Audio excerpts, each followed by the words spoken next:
তারাই তো অবৈধ, তারাই তো দখলদার বাহিনী, তারাই তো হানাদার বাহিনী। জনগণের কোনো ম্যান্ডেট কি এদের রয়েছে? জনগণের কোনো রায় এদের রয়েছে? স্বঘোষিত সরকার, নিজেরাই নিজেদেরকে সরকার হিসেবে ঘোষণা করেছে। এটি আমাদের কোনো সাংবিধানিক ধারাবাহিকতা, কোনো আইনি ধারাবাহিকতা, কোনো কিছুর আলোকেই কিন্তু এই সরকার ক্ষমতাসীন হয়নি। এবং আজকে যদি আমার বাড়ি কেউ দখল করে নেয়, আরেকজনের বাড়ি কেউ দখল করে নিয়ে ডাকাতি করে নিয়ে সেই বাড়ির মালিকানা নিজের দাবি করে, আজকে এদের ক্ষমতা থাকা মানেই কিন্তু বাংলাদেশের জনগণের রাষ্ট্রের উপর যে মালিকানা রয়েছে সেই জনগণকে আসলে আঘাত করা, প্রত্যাঘাত করা, অপমান করা। বাংলাদেশ ছাত্রলীগকে তারা এই ধরনের নিষিদ্ধ করেছে। এর আগে নিষিদ্ধ করেছিল এই পাকিস্তান আমলে এ ধরনের নিষেধাজ্ঞা বারবার এসেছিল। মুক্তিযুদ্ধ চলাকালীন সময়ে আপনি জানেন বাংলাদেশ আওয়ামী লীগ সকল আমাদের সংগঠনকে নিষিদ্ধ ঘোষণা করেছিল। তো এই হানাদার ইয়াহিয়া থেকে হানাদার ইউনুস, তাদের এই প্রচেষ্টা, তাদের এই নিষিদ্ধ করার নাটক, নিষিদ্ধ করার বাহানা, এসব চলমান সবসময়ই ছিল। কিন্তু আমাদের লড়াই আমরা কখনো থামিয়ে রাখিনি। তারা আমাদেরকে নিষিদ্ধ করেছে, আমরা বাংলাদেশে গণতন্ত্র ফিরিয়ে আনবো। তারা আমাদের নিষিদ্ধ করেছে, তারা রিসেট বাটনের কথা বলেছে, আমরা রিস্টোর 71 করব। তারা বাংলাদেশ ছাত্রলীগকে নিষিদ্ধ করেছে, আমাদের প্রিয় নেত্রী বঙ্গবন্ধু কন্যা দেশরত্ন শেখ হাসিনা জনগণের ম্যান্ডেট নিয়ে আবারও বাংলাদেশের প্রধানমন্ত্রীর দায়িত্বভার গ্রহণ করবেন। তারা আমাদের নিষিদ্ধ করেছে, ভবিষ্যতে বাংলাদেশের শিক্ষার্থীদের জন্য আরো উদার মানবিক ছাত্র রাজনীতির দুয়ার আমরা উপহার দেব। ওবায়দুল কাদের যেদিন বললেন এই আন্দোলন দমনের জন্য ছাত্রলীগ যথেষ্ট, তারপর আক্রমণের অভিযোগ ছাত্রলীগের, এটা কি বিপর্যয়ের সূচনা করেছিল সেদিন?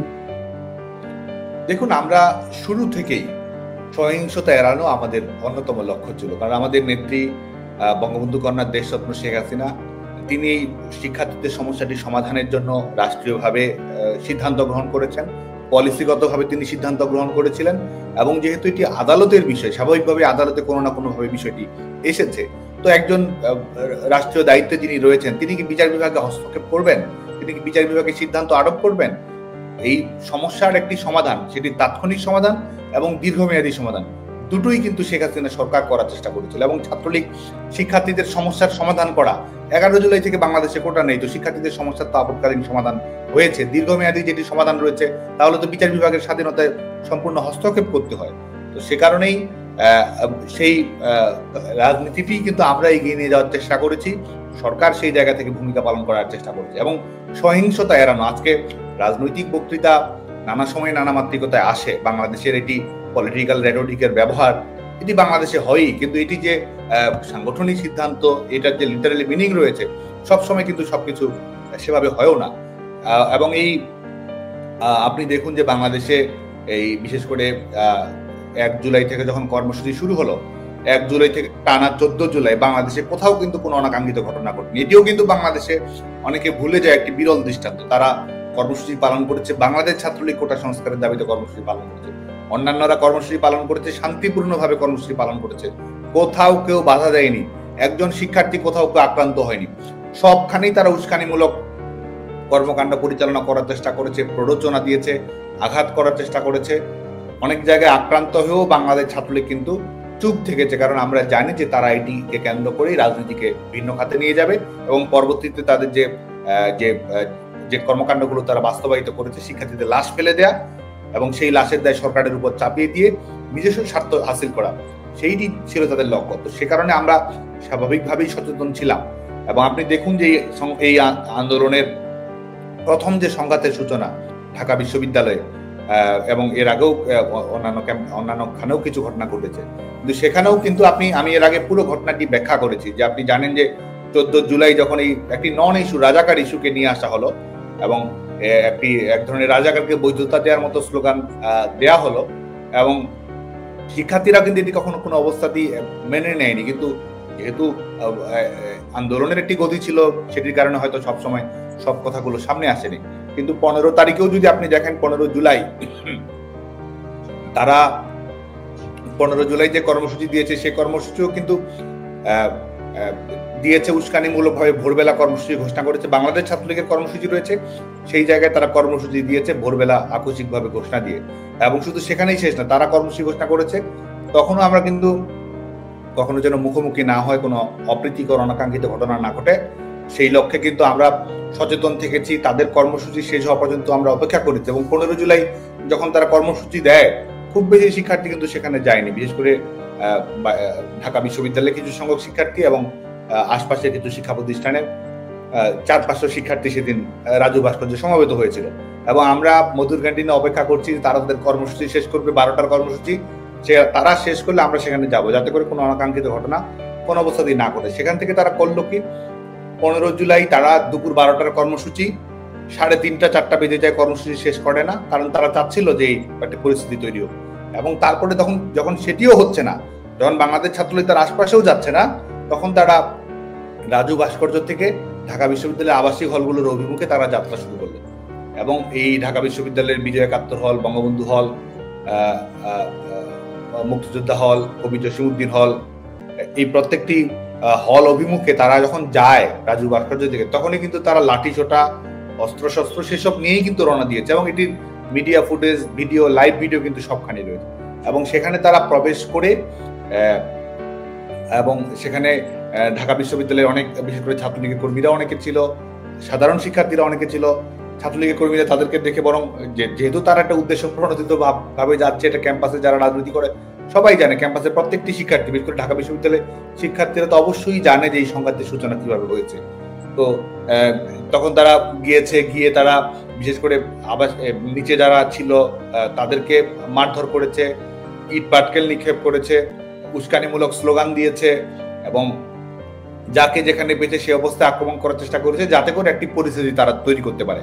এবং এটির জন্য কিন্তু প্রথম আলো, বাংলাদেশের সবচেয়ে জনপ্রিয় দৈনিক প্রথম আলো, যখন এবং পরবর্তীতে তারা তাদের নিউজটি সরিয়ে দিয়েছে, এডিট করে দিয়েছে, সেখানে কিন্তু তারা ঘটনার প্রেক্ষাপট লিখেছে, তারা কিভাবে সংঘাতের সূচনা হয়েছে, কিভাবে সংঘাতের সূচনা হলো, এটি ছিল প্রথম আলোর হেডলাইন। এবং সেখানে তারা দেখিয়েছে যে তারা অস্ত্র, লাঠি ছোটা নিয়ে যাচ্ছে, আবাসিক হলগুলোতে যাচ্ছে, সেখানে তারা উস্কানিমূলক স্লোগান দিচ্ছে, গেটম্যান যারা রয়েছে তাদেরকে মারধর করছে।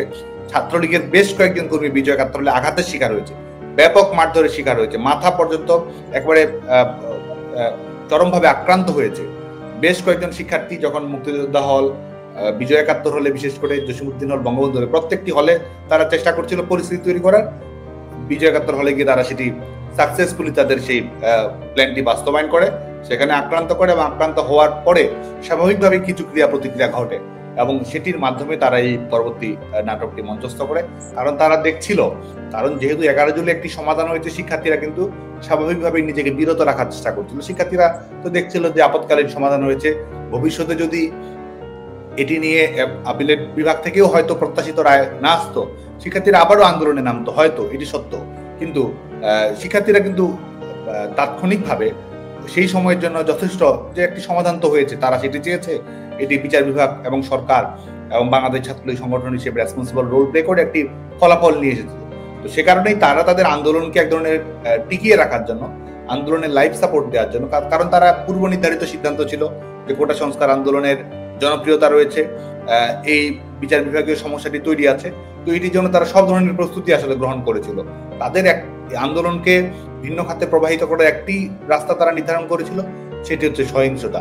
এবং এই সহিংসতার বাতাবরণ তারা তৈরি করে দিয়েছিল উস্কানিমূলক রাজাকার স্লোগান নিয়ে এসে, এবং পরবর্তীতে এই সহিংসতার ঘটনাগুলো ঘটিয়ে এবং 15 তারিখের ঘটনার পরে গোটা বাংলাদেশে কিন্তু একযোগে এই নিষিদ্ধ ঘোষিত সংগঠনগুলো, বিশেষ করে মৌলবাদী সংগঠনগুলো, সেটি হিজবুত তাহরির হোক, সেটি ছাত্র শিবির হোক, সেটি ছাত্রদল, ছাত্র শিবিরের সশস্ত্র ক্যাডার হোক, এবং 5 আগস্টের পরে আমরা কি দেখেছি, জেলগুলো থেকে কারা মুক্তি পেয়েছে, এই শীর্ষ সন্ত্রাসী যারা বিভিন্ন জঙ্গি হামলার সঙ্গে যারা সম্পৃক্ত, যারা গোটা পৃথিবীতেই এই আন্তর্জাতিক জঙ্গি সংগঠনগুলোর সঙ্গে যাদের নেটওয়ার্কিং রয়েছে, তাদের এজেন্ডা যারা বাংলাদেশে বাস্তবায়ন করেছে, তারা কারাগারগুলো থেকে মুক্তি পেয়েছে।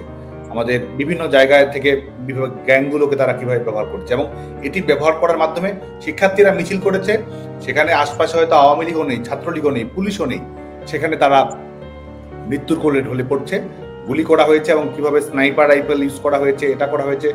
ছোট ছোট বাচ্চাগুলো বারান্দায় দাঁড়িয়ে আছে, হয়তো উৎসুক হয়ে মিছিল দেখতে এসেছে, সেখানে তারা মৃত্যুর কোলে ঢলে পড়ছে। কোথা থেকে কে গুলি করছে কোনো কিন্তু এটির তদন্ত নেই, কোনো ধরনের প্রমাণ কিন্তু নেই। বাংলাদেশ ছাত্রলীগ, বাংলাদেশ আওয়ামী লীগ, বিশেষ করে বাংলাদেশ আওয়ামী লীগ ক্ষমতাসীন দল, কিন্তু প্রশ্নই আসে না যে তারা কেন সহিংসতামূলক পরিবেশ তৈরি করবে। বাংলাদেশ আওয়ামী লীগ স্বাভাবিকভাবেই রাজনৈতিক কর্মসূচি পালন করেছে, এবং 15 তারিখের ঘটনা আমরা বলেছি। 16 তারিখে যখন 16 তারিখেই যখন ইউজিসি বিজ্ঞাপন দেয় যে বাংলাদেশের বিশ্ববিদ্যালয়গুলোর আবাসিক হলগুলো বিশেষ করে বন্ধ করে দেওয়ার জন্য, যাতে করে অনাকাঙ্ক্ষিত ঘটনা না ঘটে। কারণ ইতিমধ্যেই সন্ত্রাসীরা প্রবেশ করেছে এবং শিক্ষার্থীদের লাশ ব্যবহার করে তারা আসলে তাদের ফায়দা লুটবে।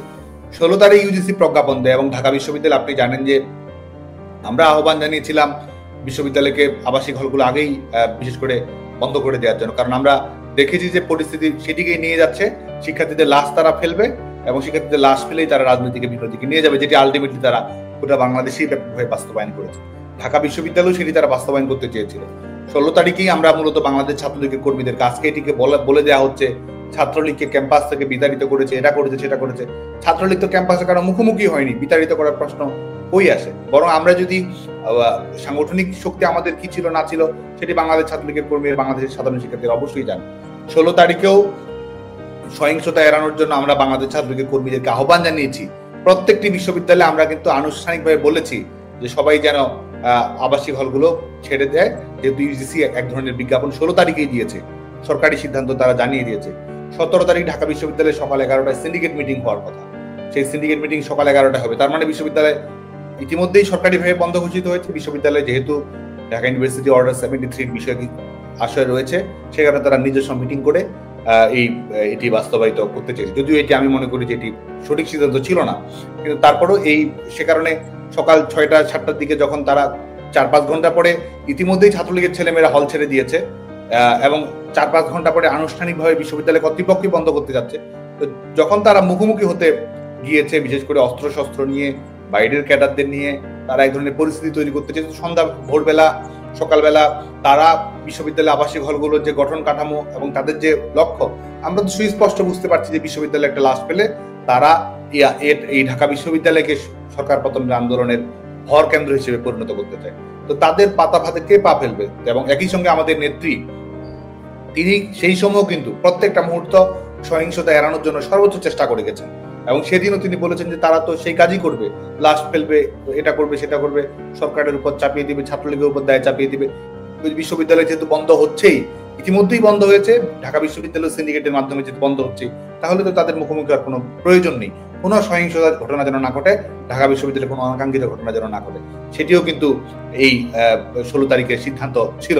এবং পরবর্তীতে যখন আমরা আমাদের সহিংসতা এড়ানোর কর্মকৌশল গ্রহণ করেছি এবং তারা সহিংসতায় জড়ানোর এজেন্ডা সামনের দিকে এগিয়ে নিয়ে গেছে। এবং এটি শুধুমাত্র ছোট কয়েকটি উদাহরণ আমি বললাম, আপনি জানেন নিজেও 5 আগস্টের ঘটনা যেটি ঘটে, বাংলাদেশ আওয়ামী লীগ ঘোষিত যে কর্মসূচি ছিল শোক রিলে, যেখানে হয়তো লাখো মানুষের ঢল নেমে যেত, সেখানেও কিন্তু সেই সান্ধ্য আইন, কারফিউ আইনের প্রতি শ্রদ্ধা হোক কিংবা মুখোমুখি অবস্থান যেন তৈরি না হয়, সহিংসতার ঘটনা যেন না ঘটে, সে ব্যাপারে কিন্তু বাংলাদেশ আওয়ামী লীগ সোচ্চার থেকেছে, সক্রিয় থেকেছে এবং এই পরিস্থিতির সুযোগ নিয়েই এবং একই সঙ্গে দেশি বিদেশি বিভিন্ন অনুষঙ্গের সহযোগিতা নিয়েই কিন্তু এই ঘটনাটি ঘটানো হয়েছে। ছাত্রলীগের সভাপতির হল বিশ্ববিদ্যালয়ের যেটা ছিল সেই হলটা ধ্বংস করা হয়েছে, সেই খবরটা পাওয়ার পরে কি প্রতিক্রিয়া হয়েছিল? দেখুন, এটি তো ঢাকা বিশ্ববিদ্যালয়ে আবাসিক হলগুলোতে কমপক্ষে আমাদের 400 জন শিক্ষার্থীর আজকে ছাত্রলীগের ছেলেদেরকে বিভিন্ন বিশ্ববিদ্যালয় থেকে সার্টিফিকেট বাতিল করে দেওয়া হচ্ছে, বহিষ্কার করে দেওয়া হচ্ছে, ক্লাস পরীক্ষায় অংশ নিতে দেওয়া হচ্ছে না। 16 থেকে 17 জুলাই ঢাকা বিশ্ববিদ্যালয়ে 400 জন শিক্ষার্থী, যারা সবাই হয়তো ছাত্রলীগের সঙ্গে সম্পৃক্ত নয়, কারণ একটি আবাসিক হলের একটি রুমে নানা ধরনের শিক্ষার্থী থাকে। কেউ ছাত্রলীগ করে, অন্যজন হয়তো রাজনীতির সঙ্গে সম্পৃক্ত নয়, কেউ হয়তো সামাজিক সাংস্কৃতিক সংগঠন করে, কেউ হয়তো নিজের লেখাপড়া নিয়েই শুধুমাত্র ক্যাম্পাস জীবন অতিবাহিত করছে। সেখানে 400-র মতো রুম ঢাকা বিশ্ববিদ্যালয়ের আবাসিক হলগুলোতে ছাত্রলীগের ছেলেমেয়েদের যারা হয়তো সেখানে ছিল ও তাদের বন্ধু বান্ধবেরা ছিল, সেই রুমগুলোতে কিন্তু আক্রমণ চালানো হয়েছে, ভাঙচুর করা হয়েছে, সার্টিফিকেট পুড়িয়ে দেওয়া হয়েছে, মোটরসাইকেল পুড়িয়ে দেওয়া হয়েছে। এবং 17 তারিখ সকালে ইডেন কলেজ, বদরুন্নেসা কলেজ এবং government college of applied human science, সেখানেও সহিংসতা এড়ানোর যে সিদ্ধান্ত দেওয়া হয়েছিল সেটির সুযোগ গ্রহণ করে আমাদের মেয়েদের উপর কি ধরনের নারকীয় বর্বরতা চাপিয়ে দেওয়া হয়েছে, এটি তো বাংলাদেশের মানুষের সামনে দৃশ্যমান হয়েছে। তো স্বাভাবিকভাবেই যে অনুভূতি হয়েছে সেটি তো বিচ্ছিন্ন কোনো অনুভূতি নয়, কারণ আমরা দেখছি যে তারা সেই কাজটি করে যাওয়ার চেষ্টা করছে, সহিংসতার দিকে ঠেলে দেওয়া, ভাঙচুর করা এবং এক ধরনের এমন ধরনের বাতাবরণ গোটা বাংলাদেশে ছড়িয়ে দেওয়া যাতে করে এক ধরনের যুদ্ধ বিগ্রহের পরিবেশ তারা তৈরি করতে পারে এবং সেই বিগ্রহের তৈরি করার মাধ্যমে মানুষকে বিভ্রান্ত করা এবং সেই গণমিছিলে প্রবেশ করে মানুষের বুকে গুলি চালানোর বাস্তবতা তৈরি করা, যেটি তারা পেছন থেকে তারা করেছে, সামনে থেকে তারা করেছে, এবং এমন ভাবে তারা কৃত্রিম উপায়ে তারা করেছে। এবং এর পেছনে আরো অনেক প্রেক্ষাপট আমি চ্যালেঞ্জ দিয়ে বলতে পারি। এই হত্যাকাণ্ডগুলোর সঙ্গে সম্পৃক্ত হওয়ার তথ্য তো ইতিমধ্যে আমাদের কাছে এসেছে, জাতির সামনে উন্মোচিত হয়েছে। তারা শেখ হাসিনা সরকার তো তদন্ত কমিটি গঠন করেছিল, জাতিসংঘকে তদন্ত করার আহ্বান জানিয়েছিল, আর এরা করেছে কি ইন্ডেমনিটি দিয়েছে। বঙ্গবন্ধুর হত্যাকারীদের ইন্ডেমনিটি দেওয়া হয়েছিল, আর এই জুলাই আগস্টে যারা হত্যাকারী তাদেরকে ইন্ডেমনিটি দেওয়া হয়েছে। তাদের বিরুদ্ধে তদন্ত করা যাবে না, বিচার বিভাগে কোনো প্রশ্ন তোলা যাবে না, পুলিশ তাদের বিরুদ্ধে ব্যবস্থা গ্রহণ করতে পারবে না। একই সঙ্গে তারা বাংলাদেশের 90% থানায় কিভাবে আক্রমণ চালিয়েছে, লুট করেছে, অস্ত্রশস্ত্র কেড়ে নিয়েছে, এটিও তো প্রমাণিত হয়েছে। এবং এই আন্দোলনকে কেন্দ্র করে তারা এটা বাস্তবায়ন করে যে তাদের লক্ষ্য ছিল, এটা তো এই আজকে যারা এই সন্ত্রাসের সমন্বয় যারা অতীতে করেছে এবং বর্তমানে যারা তদবিরের সমন্বয়, টেন্ডারের সমন্বয়, কাটপিস মানের সমন্বয় যারা করছে, তাদের মুখ থেকে কিন্তু আমরা এই কথাগুলো শুনেছি। তো সে কারণে তাদের যে সহিংসতামূলক কর্মকাণ্ড, স্বাভাবিকভাবে আমরা সচেতন হওয়ার চেষ্টা করেছি। কিছুটা খারাপ লাগা তো অবশ্যই ছিল যে আজকে এই পরিস্থিতি তৈরি করছে। হয়তো অনেক সময় মনে হচ্ছিল যে এই সহিংসতাকারী, এই মৌলবাদী অপশক্তির কাছ থেকে আমরা আমাদের প্রজন্মকে নিরাপদ করতে পারিনি, এটি কিছুটা হয়তো আত্মগ্লানিতেও হয়তো কিছুটা ভুগছিলাম। পঞ্চগড়ের সাদ্দাম, পঞ্চগড়ের সার্জিসের সাথে পরিচয়টা কি? দেখুন, আমাদের ঢাকা বিশ্ববিদ্যালয়ে এটি নিয়ে তো বহুল চর্চিত হয়েছে। বাংলাদেশে আমরা যখন ঢাকা বিশ্ববিদ্যালয়ের ছাত্র রাজনীতির সঙ্গে সম্পৃক্ত হই, সকল শিক্ষার্থী কিন্তু আমাদের সঙ্গে যোগাযোগ করে। আমি বাংলাদেশ ছাত্রলীগের সভাপতি হওয়ার আগে ঢাকা বিশ্ববিদ্যালয়ের ছাত্রলীগের সাধারণ সম্পাদকের দায়িত্ব পালন করি। তো স্বাভাবিকভাবেই ঢাকা বিশ্ববিদ্যালয়ের প্রত্যেকটি শিক্ষার্থীর সঙ্গে, সে বিশেষ করে প্রগতিশীল ছাত্র সংগঠনগুলো, সামাজিক সাংস্কৃতিক সংগঠনগুলো, একেবারে যারা সাধারণ শিক্ষার্থী, তাদের সঙ্গে আমার নিবিড় সম্পৃক্ততা ছিল। ঢাকা বিশ্ববিদ্যালয়ের খুব কম শিক্ষার্থী হয়তো রয়েছে যার সঙ্গে আমার কোনো ছবি নেই। আমি জানি না ভবিষ্যতে তাদের চাকরি পেতে সমস্যা হবে কিনা, আমি জানি না তারা আবাসিক হলে কতটুকু থাকতে পারছে না থাকতে পারছে, আমি জানি না তারা ভেরিফিকেশনে কতটুকু সমস্যার মধ্যে পড়বে, কিন্তু প্রত্যেকেরই তো আমাদের সঙ্গে সামাজিক সৌজন্যমূলক সম্পর্ক ছিল।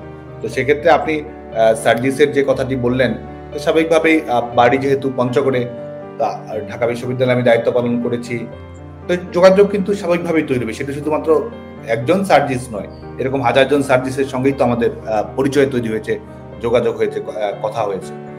এবং সে কারণেই শিক্ষার্থীরা আমাদের সঙ্গে নানা সমস্যার জন্য আসতো, আমাদের সঙ্গে কথা বলার জন্য আসতো। এবং এই ছাত্রলীগের এবং আপনি জানেন যে ঢাকা বিশ্ববিদ্যালয়ের ছাত্র সংসদ নির্বাচন অনুষ্ঠিত হয়েছিল 2019 সালে, এবং সেটি 20 বছর পরে ঢাকা বিশ্ববিদ্যালয়ে আমি যখন ডাকসুর এজিএস হিসেবে মনোনীত হই, ঢাকা বিশ্ববিদ্যালয়ে কিন্তু আজকে ঢাকা বিশ্ববিদ্যালয়ের শিক্ষার্থীরাও জানে ঢাকা বিশ্ববিদ্যালয়ে আমি কোনো ক্যাম্পেইন পরিচালনা করি, নির্বাচনের জন্য আমি ভোটও কখনো দলীয় কাজটি করেছি, কিন্তু ব্যক্তিগতভাবে একটি ভোটও চাইতে যাইনি। ঢাকা বিশ্ববিদ্যালয়ে সে সময় হাজারো পোস্টারে ছেয়ে গিয়েছিল ঢাকা বিশ্ববিদ্যালয়ে, আমার ব্যক্তিগত কিন্তু একটি পোস্টারও ছিল না। এবং নির্বাচনী কোনো ধরনের ক্যাম্পেইন সেই অর্থে আমি করিনি, আমি আমার রুটিন কাজ, দলীয় কাজ সেটি করেছি। ঢাকা বিশ্ববিদ্যালয়ের কেন্দ্রীয় ছাত্র সংসদের ইতিহাসে সর্বোচ্চ ভোট পেয়ে কিন্তু আমি নির্বাচিত হয়েছি। তো সে কারণে সকল শিক্ষার্থীর সঙ্গে আমরা যোগসাধন ছিল। আর যেটি বহুল আলোচিত হয়েছে, ছাত্রলীগের কাঠামোতে তাদেরকে পদ দেওয়া হয়েছে কিনা, বা সেটি এক ধরনের অনুপ্রবেশ কিনা, বাস্তবতা যেটি হয়েছে যে সার্জিসের ছাত্রলীগে পদ পাওয়ার জন্য লবিং তদবির করেছে, এটি সত্য। বিভিন্নভাবে পদ যেন তাকে দেয়া হয়, আমি যেন তাকে দেই, মনোনীত করি, এই প্রচেষ্টাটি তার ছিল। বাংলাদেশ ছাত্রলীগে কিন্তু কোনো পদ আমি তাকে দেইনি, নানাভাবে চেষ্টা করা সত্ত্বেও আমি সেটি অ্যালাউ করিনি। এবং এটির কারণ হচ্ছে, আমি যখন 21 হল ছাত্র সংসদের ছাত্রলীগের প্যানেল থেকে সদস্য, একটা হল সংসদের সদস্য আমাদের এই এতজন মানুষজন বাংলাদেশ ছাত্রলীগ থেকে এই কাঠামোতে আসে, তো সবার বিষয়ে যে সার্বিক একেবারে পুরো দস্তুর পর্যবেক্ষণ করতে আমরা পারি সেটি নয়, কিছু তো স্বাভাবিকভাবে ভুল ত্রুটি হয়ে থাকে, মনোনয়ন ক্ষেত্রে যেটি হয়েই থাকে স্বাভাবিকভাবে।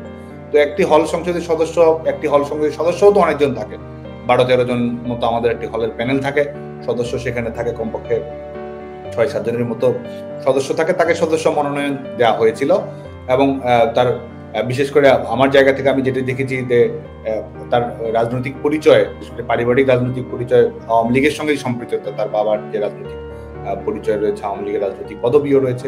তো সেই জায়গা থেকে আমরা যদি মানে ছাত্রলীগের আমি দায়িত্বে রয়েছি, আমি যদি স্ক্রুটিনি করারও সুযোগ হয়, তো সেই পরিচয়টিও কিন্তু রয়েছে যে আমি যে বিবেচনা করবো অন্য কিছু করে কি করে না, সেটির জায়গা থেকে তার পারিবারিক রাজনৈতিক পরিচয় যেহেতু আমি অবগত ছিলাম, সে কারণে এবং আমাদের দলীয় কর্মকাণ্ডেও যেহেতু হল কেন্দ্রিক কর্মকাণ্ডগুলোতে আমাদের যারা হলগুলোতে রাজনীতি করতো তাদের মাধ্যমে হয়তো কোনো না কোনোভাবে সম্পৃক্ত থাকতো। স্বাভাবিকভাবে আমাদের সাংগঠনিক কাঠামোতে তো সরাসরি আমাদের সঙ্গে সম্পৃক্ত হওয়ার সুযোগ নেই। হলে যারা রাজনীতি করে, হল ছাত্রলীগের যারা সভাপতি সাধারণ সম্পাদক রয়েছে বা হলে তাদের সঙ্গে কিন্তু তাদের মূল রাজনীতি করতে হয়, কারণ আমরা যেহেতু মূল দায়িত্ব পালন করি, আমরা মেইন কোঅর্ডিনেশনের জায়গায় থাকি। তো সেটি হয়েছে এবং পরবর্তীতে কিন্তু ছাত্রলীগের পদ না দেয়, তার পারিবারিক রাজনৈতিক পরিচয় আওয়ামী লীগের সঙ্গে সম্পৃক্ত থাকা সত্ত্বেও ছাত্রলীগে কিন্তু কোনো পদ আমি দেইনি। এবং সেটির কারণ হচ্ছে আজকে যেহেতু আমি স্বাভাবিকভাবে এই কথাগুলো আমি এর আগে পাবলিক প্ল্যাটফর্মে বলতে আমি নিজে কতটা স্বাচ্ছন্দ্য করতাম না আরেকজনের রাজনৈতিক বিষয় নিয়ে, এটা নিয়ে সেটা নিয়ে, কিন্তু মনে হচ্ছে বলা প্রয়োজন, যে কারণে আমি বলেছি, কারণ এটি বিভ্রান্তি তৈরি হয়েছে এবং এদের খোলসও উন্মোচন করা আসলে প্রয়োজন।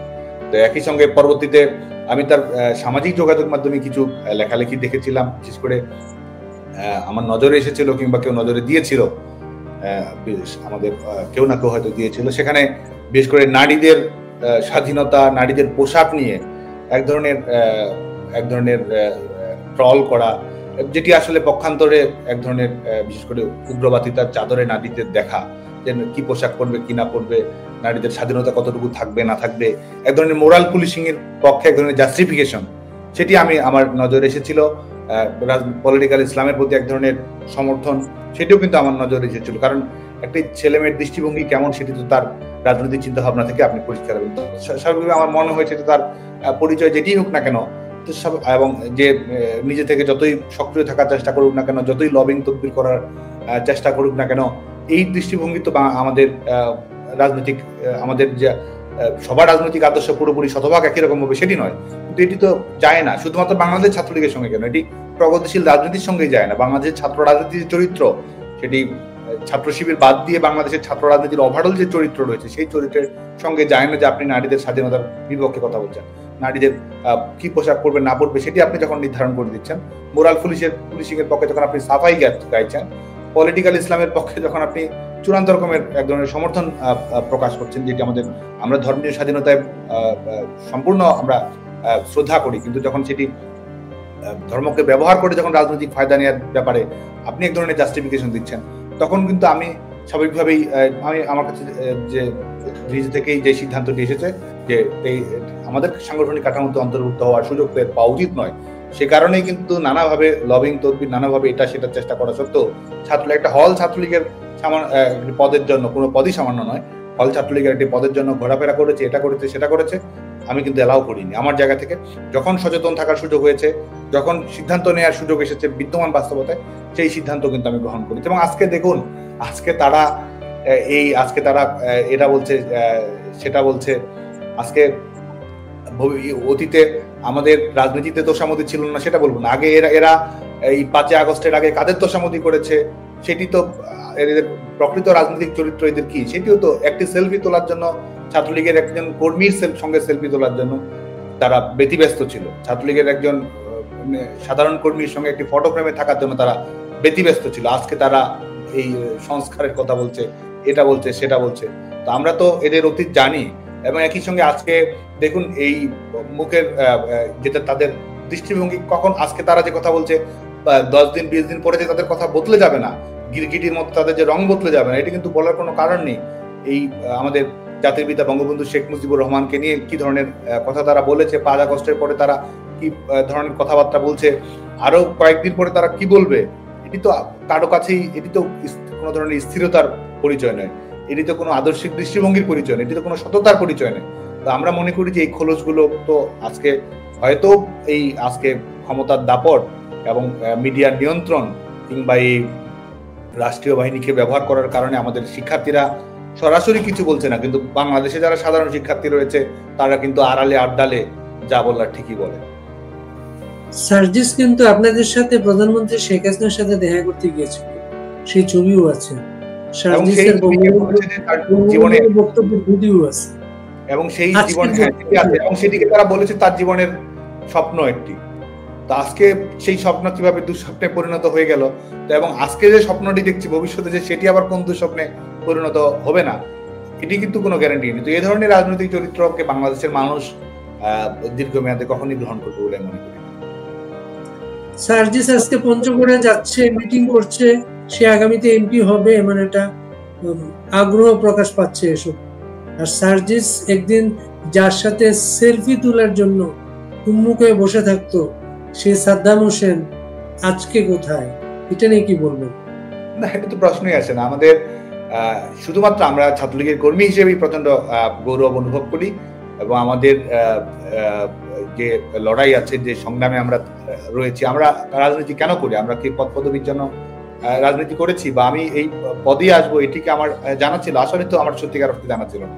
নিজেকে ছাত্র রাজনীতি পছন্দ করি, সেটির জন্য প্রস্তুত হওয়া, একই সঙ্গে দিন বদলের কাজ করা, সমাজ বদলের কাজ করা, একটা আধুনিক গণতান্ত্রিক রাষ্ট্র ব্যবস্থা প্রতিষ্ঠা করা, সেই জায়গা থেকে যতটুকু সম্ভব বাংলাদেশের বিদ্যমান বাস্তবতায় সেই লক্ষ্যেই কিন্তু আমরা কাজ করার জন্য চেষ্টা করেছি। বাংলাদেশ ছাত্রলীগের কর্মীরা সকল স্তরে, বাংলাদেশ ছাত্রলীগের যে লাখো লাখো কর্মী রয়েছে, তাদের সবারই যে লিডারশিপের ক্যাপাসিটি রয়েছে, সাধারণ শিক্ষার্থীদের সঙ্গে তাদের যে কানেক্টিভিটি রয়েছে, যোগাযোগ রয়েছে, যে ধরনের মানবিক কর্মকাণ্ড তারা পরিচালনা করেছে, ছাত্রলীগের নেতাকর্মীরাই ভবিষ্যতে বাংলাদেশকে নেতৃত্ব দেবে। এবং বাংলাদেশের পলিটিক্যাল ক্যালেন্ডারকে যারা মনে করে এই জুলাই থেকে এই ফেব্রুয়ারি পর্যন্ত বাংলাদেশের পলিটিক্যাল ক্যালেন্ডার সীমাবদ্ধ, তারা আসলে বোকার স্বর্গে বসবাস করছে বলে আমি মনে করি। এই বঙ্গবন্ধু যারা হত্যাকারী ছিল, তারাও পেছনে রিভলভার নিয়ে বঙ্গভবন পরিচালনা করেছে 4 মাস সময়। তো সেটাই তো বাংলাদেশের ইতিহাসের শেষ হয়ে যায়নি, সেটাই তো বাংলাদেশের উপসংহার হয়ে যায়নি। যারা তার বিরুদ্ধে প্রতিরোধ করেছে, লড়াই করেছে, সামরিক স্বৈরাচারের বিরুদ্ধে সংগ্রাম করেছে, তারাই শেষ পর্যন্ত বাঙালি জাতির নায়কে পরিণত হয়েছে, এবং যারা খুনি তারা চিরকাল খুনি হিসেবেই থেকেছে। তো আমি মনে করি যে ভবিষ্যতের ইতিহাসও এটি অনিবার্য ইতিহাস হিসেবে থাকবে। সার্জিসরা সুপ্রিম কোর্টে গিয়ে মিছিল করলো বা করানো হলো, সুপ্রিম কোর্ট বদলে গেল, প্রধান বিচারপতি সহ বিচারপতিদের পরিবর্তন করা হলো। সার্জিসরা মিছিল করলো, বক্তব্য দিল ছাত্রলীগকে নিষিদ্ধ করতে হবে, ছাত্রলীগ নিষিদ্ধ হয়ে গেল। সার্জিসরা এখন বলছেন আওয়ামী লীগকে বাংলাদেশ থেকে অপ্রাসঙ্গিক করে দিতে হবে, আওয়ামী লীগকে আগামীতে নির্বাচনে অংশগ্রহণ করতে দেওয়া হবে না। কি বলবেন? যারা ক্রমান্বয়ে অপ্রাসঙ্গিক হয়ে যাচ্ছে, তারাই আজকে অপ্রাসঙ্গিকতার সার্টিফিকেট প্রদান করছে। এবং সত্যিকারের ফ্যাসিস্ট কারা, এটি তো বাংলাদেশের জনগণের সামনে ইতিমধ্যেই সম্পূর্ণ পরিষ্কার হতে শুরু করেছে। আজকে বাংলাদেশ ছাত্রলীগকে তারা নিষিদ্ধ করেছে। কোনো ধরনের রাজনৈতিক কর্মকাণ্ড তো দূরের কথা, একজন শিক্ষার্থীর যে শিক্ষার অধিকার, লাখ লাখ শিক্ষার্থীর শিক্ষার অধিকার, কয়েক হাজার শিক্ষার্থীর সার্টিফিকেট বাতিল করা, পরীক্ষা কেন্দ্র থেকে কারাগারে পাঠানো, আবাসিক হলগুলোতে থাকতে না যা, প্রত্যেকটা মুহূর্তেই তো মৌলিক মানবাধিকার লঙ্ঘন হচ্ছে। আর বাংলাদেশ আওয়ামী লীগ, যেটি বাংলাদেশের স্বাধীনতা আন্দোলন থেকে শুরু করে সমস্ত গণতান্ত্রিক আন্দোলনে নেতৃত্ব দিয়েছে, বাংলাদেশের বৃহত্তম জনগোষ্ঠীর প্রতিনিধিত্বকারী রাজনৈতিক দল হচ্ছে বাংলাদেশ আওয়ামী লীগ। তো সেখানে বাংলাদেশ আওয়ামী লীগ ছাড়া কিসের সংস্কার, বাংলাদেশ আওয়ামী লীগ ছাড়া কিসের ঐক্য, বাংলাদেশ আওয়ামী লীগ ছাড়া আবার কিসের নির্বাচন? এটি তো আসলে জনগণকেই এক ধরনের বিচ্ছিন্ন করে দেওয়া বলে আমরা মনে করি। আর আজকে বাংলাদেশ আওয়ামী লীগের কোনো ধরনের কর্মকাণ্ড পরিচালনা করার সুযোগ দেয়া হচ্ছে, কোনো ধরনের সভা করার, কোনো ধরনের সমাবেশ করার যে নাগরিক অধিকার রয়েছে, যে সাংবিধানিক অধিকার রয়েছে, সেই অধিকারগুলো পর্যন্ত তো খর্ব করা হচ্ছে। বাংলাদেশে বিগত 16 বছরে এমন একটি দিন কি রয়েছে যেদিন এই বাংলাদেশ ন্যাশনালিস্ট পার্টি কর্মসূচি পালন করতে পারেনি? এমন একটি দিন কি রয়েছে যে টিভি টক শোতে আওয়ামী লীগ সরকারের সমালোচনা করে একদিন কথাবার্তা হয়নি? ঢাকা বিশ্ববিদ্যালয় থেকে শুরু করে বাংলাদেশের প্রত্যেকটি শিক্ষা প্রতিষ্ঠানে, ক্যাম্পাসে, প্রেস ক্লাবে সরকারের বিরুদ্ধে সমালোচনা করা হয়নি? তাহলে কারা ফ্যাসিস্ট? যারা ফ্যাসিস্ট তারাই আজকে বাংলাদেশে ক্ষমতা জবরদখল করে রেখেছে। এরা আজকে বাংলাদেশের সত্যিকারের যে জায়গায় পরিণত করেছে বাংলাদেশের গণপ্রজাতন্ত্রী বাংলাদেশ, একটি মুক্তিযুদ্ধের মধ্য দিয়ে অর্জিত বাংলাদেশের একটি নাম, সেই নাম বদলে দেওয়ার চেষ্টা করছে। আসল নাম তো এরা মনে মনে যেটি দিয়েছে সেটা হচ্ছে ফ্যাসিস্ট রিপাবলিক। বাংলাদেশের সত্যিকার অর্থে এক ধরনের ফ্যাসিস্ট রাষ্ট্র ব্যবস্থায় তারা ইতিমধ্যেই পরিণত করেছে। মিডিয়া সম্পূর্ণ নিয়ন্ত্রিত। আজকে বাংলাদেশ আওয়ামী লীগের কোনো কর্মসূচির খবর মিডিয়া দেওয়ার রাইট কিন্তু নেই, এবং তারা বলে দিচ্ছে যে তারা বাংলাদেশের নির্বাচনের কথা বলছে, গণতন্ত্রের কথা বলছে, তারা বলছে বাংলাদেশ আওয়ামী লীগকে নির্বাচন দেওয়া হবে না। তো পৃথিবীর কোন ন্যূনতম গণতান্ত্রিক মূল্যবোধ সম্পন্ন মানুষ তাদেরকে গণতান্ত্রিক মনে করবে যারা বলবে যে বাংলাদেশ আওয়ামী লীগকে, তারা রাষ্ট্র ক্ষমতা জবরদখল করে রেখেছে, জনগণের কোনো ম্যান্ডেট নাই, তারা বলছে বাংলাদেশ আওয়ামী লীগকে নির্বাচন করতে দেওয়া হবে না। বাংলাদেশ আওয়ামী লীগকে রাষ্ট্রীয়ভাবে তারা এক ধরনের নির্যাতন নিষ্পেষণ চালিয়ে সমস্ত ধরনের কর্মকাণ্ড থেকে বিরত রাখার চেষ্টা করছে। এবং এই মিডিয়ায় কি বলা হবে না বলা হবে, তারা মিডিয়ায় কোনটি ফ্যাসিস্টের পক্ষে যাচ্ছে, কোনটি ফ্যাসিস্টের বিপক্ষে যাচ্ছে, কোনটি তদন্ত করা যাবে, কোনটি তদন্ত করা যাবে না, সবকিছু তারা নির্ধারণ করে দিচ্ছে। সাংবাদিকেরা অ্যাক্রিডিটেশন কার্ড বাতিল তো সামান্য একটি ঘটনা, সাংবাদিকদের চাকরি কিভাবে বাতিল করা হয়েছে এসব নিয়ে পত্রিকা কোনো ধরনের রিপোর্ট করেনি। কোনো ধরনের ইনভেস্টিগেটিভ জার্নালিজম বাংলাদেশে সম্পূর্ণ বন্ধ করা হচ্ছে। একেবারে নির্বাহী বিভাগ নির্ধারণ করে দিচ্ছে যে আমাদের এই পত্রিকায় কি লেখা হবে, নির্বাহী বিভাগ নির্ধারণ করে দিচ্ছে বিচার বিভাগে কি ধরনের রায় দেওয়া হবে। 10 ট্রাক অস্ত্র মামলার 21 আগস্ট গ্রেনেড হামলা মামলার রায় যখন বদলে দেওয়া হলো, বাংলাদেশের মানুষ বিচার বিভাগকে তো নির্বাহী বিভাগের এক্সটেনশনই মনে করেছে। এবং এই সুপ্রিম কোর্টের প্রধান বিচারপতিকে কিভাবে অপসারণ করা হলো, অন্যান্য বিচারপতিদের কিভাবে অপসারণ করা হলো, এবং বিচারপতি তারা এত সংস্কারের কথা বলছে, এত আইনের কথা বলছে, সুপ্রিম কোর্টের বিচারপতিদের নিয়োগের আইন সম্পন্ন করার আগেই, অধ্যাদেশ দেওয়ার আগেই তারা কতজন বিচারপতিকে বসিয়েছে এবং কি কায়দায় তারা বসিয়েছে। তো ফ্যাসিস্ট আসলে কারা, এটি বাংলাদেশের জনগণের সামনে ইতিমধ্যে দিবালোকের মতো পরিষ্কার হয়েছে। আজকে বাংলাদেশের সংগ্রামের লক্ষ্যই হচ্ছে এই ফ্যাসিস্ট দখলদার বাহিনী থেকে বাংলাদেশকে মুক্ত করে এটি গণতান্ত্রিক বাংলাদেশের যাত্রাপথটি তৈরি করাই হচ্ছে মূল লক্ষ্য বলে আমি মনে করি।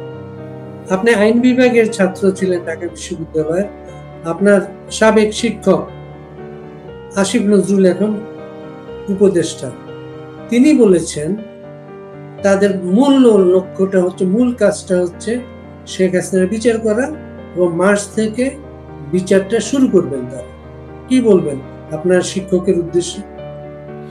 দেখুন, আমাদের প্রিয় নেত্রী বঙ্গবন্ধু কন্যা দেশরত্ন শেখ হাসিনা যুদ্ধাপরাধীদের বিচার বাস্তবায়ন করেছেন, যেটি তরুণ প্রজন্মের দাবি ছিল, যেটি বাংলাদেশের রাষ্ট্রের দীর্ঘদিনের অমীমাংসিত বিষয় ছিল, যেটি আমাদের জাতীয় মর্যাদার জন্য হানিকর একটি বিষয় ছিল। ন্যায় বিচারের ধারণা বাংলাদেশে প্রতিষ্ঠিত করতে হলে যুদ্ধাপরাধীদের বিচার অবশ্যই করতে হয়।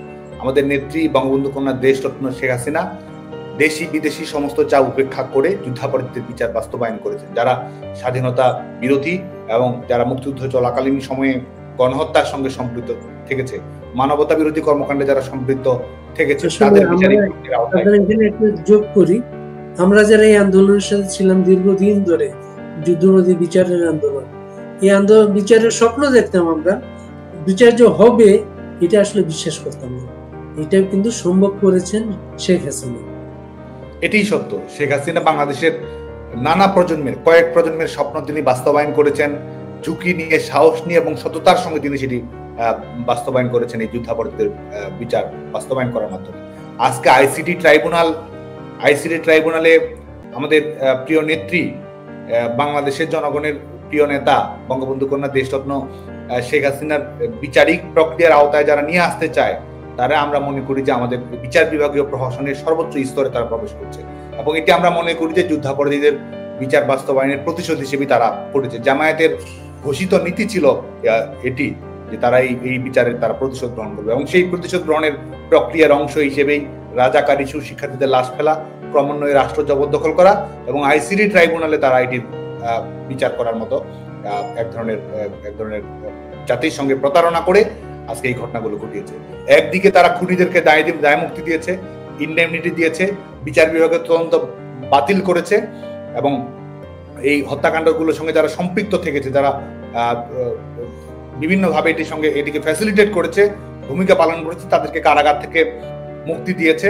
যারা সত্যিকারের অপরাধী, যাদের হাতে রক্তের দাগ লেগে রয়েছে, তারাই আজকে সরকার হয়ে বসেছে, এবং অপরদিকে তারা এই নাটকটি তারা মঞ্চস্থ করার চেষ্টা করছে। আমরা মনে করি এই স্বপ্ন যারা দেখছে, তারা এক ধরনের দিবা স্বপ্ন দেখছে। আমাদের এই শিক্ষার্থীদের যারা হত্যা করেছে তাদের বিচার বাংলার মাটিতে অবশ্যই হবে, এবং শেখ হাসিনা নেতৃত্বে সেটি আগামী দিনে বাস্তবায়িত হবে, এবং বাংলাদেশে আইসিটি ট্রাইব্যুনালে বঙ্গবন্ধু কন্যার বিচার হবে, এবং বাংলাদেশের মানুষ চেয়ে দেখবে, এটা আমি কখনোই মনে করি না। বাংলাদেশের জনগণ অবশ্যই এটির বিরুদ্ধে প্রতিরোধ করে তুলবে, কারণ এটি আসলে প্রকারান্তরে ৭১ আমাদের যে বিজয় রয়েছে, সেই বিজয়ে ছিনিয়ে নেওয়া, সেই বিজয়ের প্রতিশোধ হিসেবেই তারা আসলে এটি বাস্তবায়ন করতে পারে। এর আগে রাজনৈতিক মামলা বাংলাদেশে নানা সময় ঘটেছে, সাধারণ ফৌজদারি মামলা দেয়া, এ ধরনের ঘটনা প্রতিঘটনা অনেক সময় ঘটেছে, কিন্তু আজকে তারা যেটি করছে তারা আসলে সমস্ত ধরনের যে সভ্যতার মাপকাঠি সবকিছুকে তারা অতিক্রম করেছে। প্রতারণা এবং জাতিকে বিভ্রান্ত করা এবং রাষ্ট্রীয়ভাবে এক ধরনের প্রতিশোধমূলক রাজনীতি বাস্তবায়ন করা এবং খুনিদের দায় মুক্তি দিয়ে নিজেরা খুনি হয়ে সেই দায়ভার অন্যদের উপর চাপিয়ে দেওয়ার যে রাজনীতি, সেটির একটি মানদণ্ড তারা নতুন করে তারা স্থাপন করতে যাচ্ছে। আমরা অবশ্যই এটিকে আমরা কেন বাংলাদেশের জনগণ এটি ঘৃণা করে প্রত্যাখ্যান করে এবং বাংলাদেশের জবাব বাংলাদেশের এই যে রাষ্ট্রকে ব্যবহার করে এই যে প্রতারণামূলক কর্মকাণ্ড, এই যে প্রতিশোধমূলক কর্মকাণ্ড, এই যে সত্যিকারের ঘটনাকে আড়াল করে মিথ্যাকে শক্তিশালী করার যে এই বাস্তবতা তৈরি করার তারা চেষ্টা করছে, জবাব বিচারপতি তোমার বিচার করবে যারা আজ জেগেছে সেই জনতা বাংলাদেশে অবশ্যই জেগে উঠবে এবং অবশ্যই বাংলাদেশের জনগণ তাদের বিরুদ্ধে যা যা করা প্রয়োজন সেটি করবে। সে আমাদের প্রিয় নেত্রী বঙ্গবন্ধু কন্যা দেশরত্ন শেখ হাসিনার বিচার আইসিটি ট্রাইব্যুনাল হবে, বাংলাদেশের জনগণ চেয়ে দেখবে, এটি মনে করার কোনো কারণ নেই। বাংলাদেশের জনগণ যখন ক্ষোভে ফুঁসে উঠবে, বাংলাদেশের জনগণ যখন গণতন্ত্রের দাবিতে লড়বে, ফ্যাসিস্ট ইউনূসের বিরুদ্ধে যখন বাংলাদেশের জনগণ তাদের অব্যাহত সংগ্রামকে একটি জায়গায় নিয়ে যাবে, কোন আদালতের কার্যক্রম কিভাবে চলতে পারে সেটি বাংলাদেশের জনগণ অবশ্যই দেখেছে। সাধারণ আপনাদের কাছে কোনো পরিসংখ্যান আছে সেই জুলাই আগস্ট থেকে এখন পর্যন্ত আওয়ামী লীগের ছাত্রলীগের কত ছেলে মেয়ে মারা গিয়েছেন এবং ক্ষতিগ্রস্ত মানুষ কোন সংখ্যা, কোন পরিসংখ্যান তৈরি করেছেন আপনারা? হ্যাঁ, এ ধরনের পরিসংখ্যান এটি তো চলমান রয়েছেই, ইতিমধ্যেই কিছু প্রকাশিত হয়েছে। বাস্তব কথা হচ্ছে যে বাংলাদেশে যেটি হয়েছে এক ধরনের সহিংস মৌলবাদী উত্থান হয়েছে এবং গোটা বাংলাদেশে আপনি যদি দেখেন কোন দেশে, যেসব দেশে সিভিল ওয়ার চলছে বা এক ধরনের বিভিন্ন ধরনের ঘটনাগুলো ঘটছে, সেখানেও বাংলাদেশের যে পরিমাণ ক্ষয়ক্ষতি হয়েছে এরকম ঘটনা অন্য কোথাও ঘটেছে কিনা আমার আসলে সত্যিকার অর্থে জানা নেই। আজকে বাংলাদেশে যতগুলো থানা রয়েছে এর 90% 566টি থানার মধ্যে 400 অধিক থানা কিন্তু সম্পূর্ণ লুট হয়েছে, অস্ত্র লুট করা হয়েছে, পুলিশদেরকে হত্যা করেছে, আইন শৃঙ্খলা রক্ষাকারী বাহিনীর সদস্যদেরকে নির্মমভাবে নিহত করা হয়েছে এবং বাংলাদেশ আওয়ামী লীগের নেতাকর্মী যারা রয়েছে, ছাত্রলীগের নেতাকর্মী যারা রয়েছে, সমর্থক যারা রয়েছে, আমাদের সনাতন ধর্মাবলম্বী যারা রয়েছে, প্রত্যেকের বাড়িঘর কিন্তু পুড়িয়ে দেওয়া হয়েছে, ব্যবসা বাণিজ্য লুটপাট করা হয়েছে। বাংলাদেশে এমন ইউনিয়ন আপনি পাবেন না যে ইউনিয়নে কমপক্ষে 10 থেকে 20টা বাড়িঘর পুড়িয়ে দেওয়া হয়নি। এটি ন্যূনতম অর্থে আমি বললাম। এর বাইরে কি ঘটেছে, কোথায় কি ঘটেছে এটি তো আজকে বাংলাদেশের মিডিয়ায় বলার সুযোগ নেই, কিন্তু বাংলাদেশের জনগণ কিন্তু জানে যে কিভাবে আওয়ামী লীগের ছাত্রলীগের নেতাকর্মীদের উপরে, কিংবা হয়তো আওয়ামী লীগ ছাত্রলীগ করেও না, যারা হয়তো মুক্তিযুদ্ধকে ভালোবাসে, আমাদের জাতির পিতা বঙ্গবন্ধু শেখ মুজিবুর রহমানকে ভালোবাসে, যারা হয়তো অসাম্প্রদায়িকতায় বিশ্বাস করে, তাদের বাড়ি ঘর ব্যবসা বাণিজ্য কিভাবে লুটপাট করা হয়েছে, অফিস কিভাবে দখল করা হয়েছে, কিভাবে তাদেরকে হত্যা করা হয়েছে, কিভাবে নারকীয় কায়দায় গাছে ঝুলিয়ে কিভাবে তাদেরকে হত্যা করা হয়েছে, কিন্তু জাদুল্যমান প্রমাণ বাংলাদেশের জনগণের সামনে ইন্টারন্যাশনাল মিডিয়ায় নানাভাবে বাংলাদেশের মানুষের কাছে ইতিমধ্যেই প্রকাশিত হয়েছে। এবং আমাদের যা কিছু অর্জন এতদিনের, আমাদের ধানমন্ডি 32 নম্বর, যেটি আমাদের অস্তিত্বের ঠিকানা, যেটি আমাদের বাংলাদেশের সংগ্রামের যেটি প্রিয় আতুর ঘর, যেটি বাংলাদেশের জনগণের জন্য পবিত্র ঠিকানা, সেটিকে যখন এই অবস্থায় করা হয়, কারা সভ্যতার কথা বলতেছে? আজকে ধানমন্ডি 32 নম্বর পুড়িয়ে দেওয়া হয়েছে, কারা আজকে সংস্কৃতির কথা বলছে, কারা আজকে সংস্কারের কথা বলছে, কারা আজকে ইতিহাসের কথা বলছে? এবং এটির সঙ্গে সরকার পরিবর্তনেরই বা কি সম্পর্ক, এটির সঙ্গে আন্দোলনেরই বা কি সম্পর্ক? গোটা বাংলাদেশে এভাবেই তো মুক্তিযুদ্ধের যেসব স্মারক রয়েছে, মুক্তিযুদ্ধের যেসব অর্জন রয়েছে, সেসবের উপরে আঘাত করা যায়। তো এসবের সঙ্গে তো সাধারণ সরকার পরিবর্তনের আন্দোলনের কোনো সম্পর্ক নেই, এসবের সঙ্গে সাধারণ ছাত্র আন্দোলনের কোনো সম্পর্ক নেই। এটি এক ধরনের উগ্র মৌলবাদী সহিংস তাণ্ডব হিসেবেই আমি মনে করি। সাদ্দাম, আমি যখন আপনার সাথে এই অনুষ্ঠানের জন্য যোগাযোগ করি তখন আপনি একটা জুম বৈঠকে ব্যস্ত ছিলেন সারা দেশের নেতা কর্মীদের মাঝে। আমার মনে হলো আপনারা সংগঠিত হচ্ছেন। কিভাবে সংগঠিত হচ্ছেন, কি ধারণা দেওয়া যায় আমাদেরকে? দেখুন, আমাদের একমাত্র ঘোষিত লক্ষ্য সেটি হচ্ছে যে আমরা এই দখলদার বাহিনীর হাত থেকে বাংলাদেশের জনগণকে মুক্ত করব। বাংলাদেশের জনগণ যেন গণতান্ত্রিক মুক্তি লাভ করে, বাংলাদেশের জনগণের জীবনে যেন স্বস্তি নিরাপত্তা ফিরে পায়, এবং আমরা এই রিসেট বাটন দুমড়ে মুচড়ে দিয়ে রিস্টোর 71 রিস্টোর ডেমোক্রেসি যেন আমরা করতে পারি, সেটি হচ্ছে যে আমাদের মূল লক্ষ্য, এবং সেই লক্ষ্যেই আমরা কাজ করার চেষ্টা করছি। এবং সত্যি কথা হচ্ছে বাংলাদেশের বাংলাদেশ ছাত্রলীগের তৃণমূলের নেতাকর্মী যারা রয়েছেন, বাংলাদেশ আওয়ামী লীগের তৃণমূলের নেতাকর্মী যারা রয়েছেন, তারা কিন্তু 5 আগস্টের পর থেকেই ঘুরে দাঁড়ানোর চেষ্টা করে গেছেন, সংগঠিত হওয়ার চেষ্টা করেছেন, প্রতিবাদ করার চেষ্টা করেছেন। তাদের উপর জেল, জুলুম, নির্যাতন, নিষ্পেষণ চাপিয়ে দেওয়া হয়েছে, তারা আরো বেশি প্রতিবাদী হয়েছে। তাদের উপর রাষ্ট্রীয় স্টিম রোলার নির্যাতনে চাপিয়ে দেওয়া হয়েছে, তারা আরো বেশি সুদৃঢ় ঐক্যের ভিত তারা গড়ে তোলার চেষ্টা করেছে। বাংলাদেশ ছাত্রলীগকে তারা নিষিদ্ধ করেছে, গোটা বাংলার দেয়ালে দেয়ালে জয় বাংলা লিখে দিয়েছে। আমাদের প্রিয় নেত্রী বঙ্গবন্ধু কন্যা দেশরত্ন শেখ হাসিনার চরিত্র হননের চেষ্টা করা হয়েছে, দুর্নীতির কাল্পনিক অভিযোগ নিয়ে আসার চেষ্টা করা হচ্ছে প্রতিনিয়ত। বাংলাদেশের জনগণ দেয়ালে দেয়ালে অঙ্কনে গ্রাফিতিতে শেখ হাসিনাতে আস্থা লিখেছে। অকারণে মানুষের মাঝে ভয় এবং ত্রাসের পরিবেশের মধ্যেও বলছে যে আগেই ভালো ছিলাম। এটি হচ্ছে বাংলাদেশের জনগণের স্বাভাবিক অভিব্যক্তি। এবং বাংলাদেশ ছাত্রলীগের কর্মীরাও সত্যিকার অর্থে কারণ নির্দেশের অপেক্ষায় থাকেনি, তারা সঙ্গে সঙ্গে ঘুরে দাঁড়িয়েছে, লড়াই করেছে, প্রতিরোধ সংগ্রাম অব্যাহত রেখেছে। এবং বর্তমান সময়ে আমরা বাংলাদেশ ছাত্রলীগের নেতাকর্মীরা আমরা আমাদের মিটিং করার চেষ্টা করছি, আমাদের দেশব্যাপী আমাদের যে সাংগঠনিক নেটওয়ার্ক সেটি আমরা সুবিস্তৃত করার চেষ্টা করছি। সামাজিক যোগাযোগ মাধ্যমে আমাদের নেতাকর্মীরা সক্রিয় ভূমিকা পালন করার চেষ্টা করছে। একই সঙ্গে আমরা যেন সংগঠিত হয়ে আগামী দিনের আন্দোলন সংগ্রামে অবতীর্ণ হতে পারি, আরো সাহসিকতার সঙ্গে, আরো কৌশলের সঙ্গে, আরো সৃজনশীলতার সঙ্গে আমরা আন্দোলনের কর্মসূচি বাস্তবায়ন করেই এবং একই সঙ্গে প্রতিরোধের মাধ্যমেই যেন আমরা এদের চূড়ান্ত বিদায় নিশ্চিত করতে পারি, সেই লক্ষ্যে আমরা সংগঠিত হওয়ার জন্য চেষ্টা করছি। শেখ হাসিনার সাথে কি আপনার কথা হয়? আপনি কেমন আছেন এখন? আমাদের প্রিয় নেত্রী বঙ্গবন্ধু কন্যা দেশরত্ন শেখ হাসিনার সঙ্গে বাংলাদেশের জনগণেরই এক ধরনের নিবিড় যোগাযোগ রয়েছে। বাংলাদেশের জনগণ সেটি প্রচন্ডভাবে ফিল করে, অনুভব করে। আমাদের প্রিয় নেত্রীর লিডারশিপ, তার দক্ষতা, তার কমিটমেন্ট এবং এই দেশ পরিচালনায় তার সাফল্য, এই রেজাল্ট শিট তো তারা দেখছে। 5 মাসে ফ্যাসিস্ট ইউনূস সরকার কি করেছে, শেখ হাসিনা সরকার কি করেছে, জনগণ তো সেটি প্রত্যেক মুহূর্তেই দেখছে, অবলোকন করছে। বই দেওয়ার ক্যাপাসিটি এই সরকারের নাই, এইচএসসি পরীক্ষা নেওয়ার মতো ক্যাপাসিটি নাই, বাংলাদেশের জনগণের জীবনের কোনো নিরাপত্তা গ্যারান্টি কোনো কিছু নেই, সন্ধ্যার পরে বের হবে সেই বাস্তবতা নেই, ব্যবসা করার কোনো পরিবেশ নাই। এবং এই দ্রব্যমূল্যের ঊর্ধ্বগতির কারণে বাংলাদেশের মানুষ যে দুবেলা দুমুঠো ভাত খাবে, সেই বাস্তবতাও কিন্তু ধীরে ধীরে অনেক দূরবর্তী বিষয় বলে মনে হচ্ছে। নতুন করে 1 কোটি মানুষের বেশি দারিদ্র সীমার আওতার মধ্যে যাচ্ছে। বাংলাদেশের মানুষের ক্রয় ক্ষমতা কমে যাচ্ছে, লুট কারখানা সম্পূর্ণ বিপর্যস্ত হয়ে যাচ্ছে। ছেলেমেয়েরা বিশ্ববিদ্যালয় থেকে বের হয়ে তাদের বাধ্যতামূলক বেকার হওয়ার মতো একটা বাস্তবতা তৈরি হচ্ছে। তো এই কারণে জনগণের সঙ্গে শেখ হাসিনার নিবিড় সম্পৃক্ততা রয়েছে, আত্মিক বন্ধন রয়েছে এবং একই সঙ্গে তৃণমূলের নেতাকর্মী, আমরা তো অবশ্যই তৃণমূলের নেতাকর্মীদের সঙ্গে শেখ হাসিনার সার্বক্ষণিক যোগাযোগ রয়েছে এবং এই বাংলাদেশের জনগণকে মুক্ত করার জন্য গণতান্ত্রিক সংগ্রামে তিনি সাফল্যের সঙ্গে নেতৃত্ব দেবেন বলে আমি মনে করি। আপনারা খুব তাড়াতাড়ি কোনো রাজনৈতিক কর্মসূচিতে আসবেন?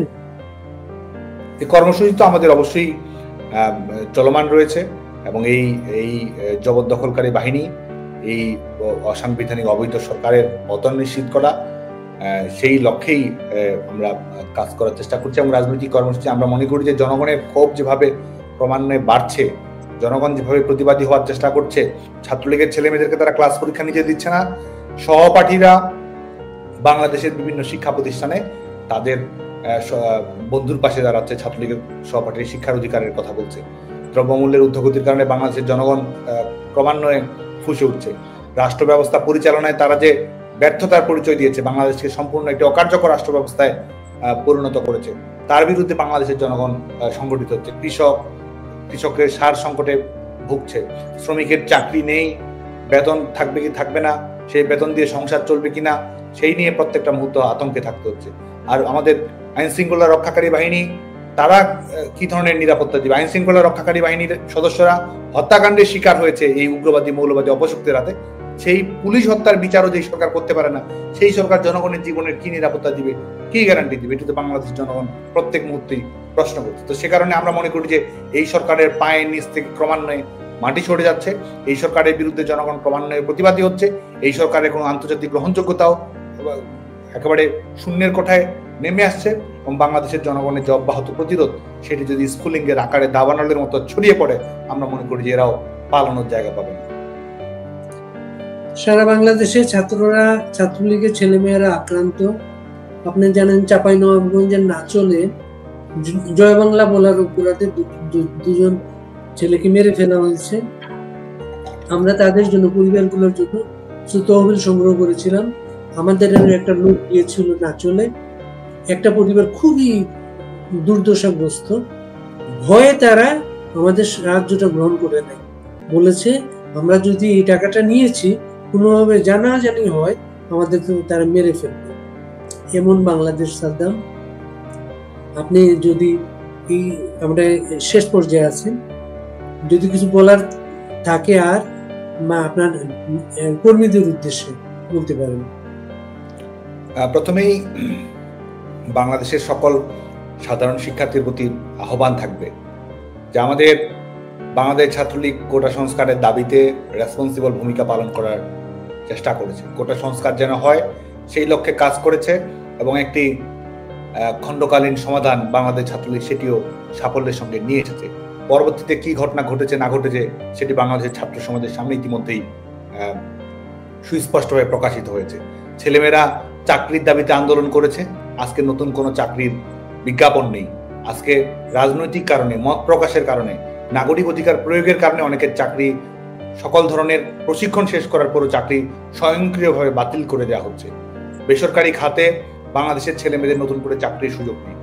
আমাদের সাধারণ শিক্ষার্থীদের সহপাঠীরা তাদের ক্লাস করার অধিকার থাকছে না, আবাসিক হলে থাকার অধিকার থাকছে না, এবং মেধার পরিচয় দিয়ে বিশ্ববিদ্যালয়ে, মেডিকেল কলেজে ভর্তি হয়ে এবং লেখাপড়াতেও কৃতিত্বে স্বাক্ষর রেখে হুট করে তারা জানছে তাদের সার্টিফিকেটটি বাতিল করা হচ্ছে। হয়তো অনেকে মেডিকেলে ইন্টার্নশিপ করছে, তাকে 5 বছর 10 বছর মেয়াদী শাস্তির আওতায় নিয়ে এসেছে। তো গোটা বাংলাদেশে যে জুলুম চাপিয়ে দেওয়া হচ্ছে, এই জুলুমের বিরুদ্ধে বাংলাদেশের সাধারণ শিক্ষার্থীরা যে কথা বলা শুরু করছে, এজন্য তাদেরকে ধন্যবাদ জানাই। এবং আমরা মনে করি আমাদের রাজনৈতিক চলার পথে আমাদের ভুল থাকতে পারে, আমাদের মতবিরোধ থাকতে পারে। আমরা ভবিষ্যতে অবশ্যই সেটি সংশোধন করার জন্য চেষ্টা করব, কারণ ছাত্ররাই একটি সংগঠন, একটি ছাত্র সংগঠনের সত্যিকারের মালিক তো সাধারণ শিক্ষার্থীরা। তারাই একটি সংগঠনের সত্যিকারের স্টেক হোল্ডার, তারাই একটি ছাত্র সংগঠনের সত্যিকারের অংশীদার। বাংলাদেশ ছাত্রলীগের সত্যিকারের মালিকানাও সাধারণ শিক্ষার্থীদের, যারা মুক্তিযুদ্ধের মূল্যবোধে বিশ্বাস করে, গণতান্ত্রিক রাষ্ট্র ব্যবস্থায় বিশ্বাস করে, জাতির আদর্শ এবং সংগ্রামে বিশ্বাস করে। সে কারণে আমাদের মুক্তিযুদ্ধকে নিরাপদ রাখার জন্য এবং জনগণের নির্বাচিত প্রতিনিধিরাই বাংলাদেশ পরিচালিত করবে সেটি বাস্তবায়িত করার জন্য, এবং যে ধরনের হত্যাকারী অপশক্তি বাংলাদেশে আজকে জবরদখল করে ক্ষমতায় বসে আছে, তাদের ব্যর্থ রাষ্ট্র ব্যবস্থার বিরুদ্ধে বাংলাদেশের ছাত্র সমাজকে আমরা প্রতিবাদ করার আহ্বান জানাবো। বাংলাদেশের ছাত্র সমাজ কিন্তু যুগে যুগে অনির্বাচিত স্বৈর শাসকদের বিরুদ্ধে লড়াই করেছে। সে অনির্বাচিত স্বৈর শাসক সামরিক হোক, সে অনির্বাচিত স্বৈর শাসক বেসামরিক হোক, সবার বিরুদ্ধেই বাংলাদেশের ছাত্র সমাজ কিন্তু যুগপৎ লড়াই সংগ্রাম করেছে। আজকে এই ফ্যাসিস্ট দখলদার বাহিনীর বিরুদ্ধে যেন আমরা ঐক্যবদ্ধ হই। এই সরকার যে ব্যর্থতার পরিচয় দিচ্ছে প্রত্যেকটি ক্ষেত্রে, আপনাদের ছোট ভাই বোনেরা বছরের প্রথম দিনে বই পাচ্ছে না, বাংলাদেশের প্রত্যেকটি শিক্ষক, স্কুল কলেজ বিশ্ববিদ্যালয়ের শিক্ষক লাঞ্ছিত হচ্ছে, এবং আমাদের বেসরকারি খাতকে সম্পূর্ণ বিপর্যস্ত করে আপনার ভবিষ্যৎকে সম্পূর্ণ অন্ধকারে ঠেলে দেওয়া হয়েছে। তো সে কারণেই এবং আমাদের জাতির পিতা বঙ্গবন্ধু শেখ মুজিবুর রহমানের আদর্শ সংগ্রামকে কিভাবে ভুলুণ্ঠিত করার চেষ্টা করা হচ্ছে, 71কে কিভাবে রাষ্ট্রীয়ভাবে অপ্রাসঙ্গিক করে দেওয়ার চেষ্টা করা হচ্ছে, মৌলবাদী রাজনীতি কিভাবে আরো বেশি সক্রিয় ভূমিকা পালন করছে। তো এই বাস্তবতা যদি বাংলাদেশে অব্যাহত থাকে, এরা যদি বিনা চ্যালেঞ্জে এদের কার্যক্রম চালিয়ে যায়, ভবিষ্যতে বাংলাদেশকে একটি উগ্রবাদী মৌলবাদী রাষ্ট্রে পরিণত করতে এরা এদের এজেন্ডাকে এগিয়ে নিয়ে যাবে। বাংলাদেশের ছাত্র সমাজকে আমি এদের বিরুদ্ধে লড়াই করা, যার যার জায়গা থেকে সংগ্রাম করার জন্য আহ্বান জানাবো, প্রতিবাদ করার জন্য আহ্বান জানাবো। এই সরকারের বিরুদ্ধে, এই ঘৃণা ভরে এই সরকারকে প্রত্যাখ্যান করার আহ্বান জানাবো। আর আমাদের বাংলাদেশ ছাত্রলীগের কর্মী যারা রয়েছে, আমাদের হতাশ হওয়ার কোনো কারণ নেই। বিপর্যয়, রাষ্ট্রীয় নির্যাতন, নিষ্পেষণ আমাদের উপর বারবার চাপিয়ে দেওয়ার চেষ্টা করেছে।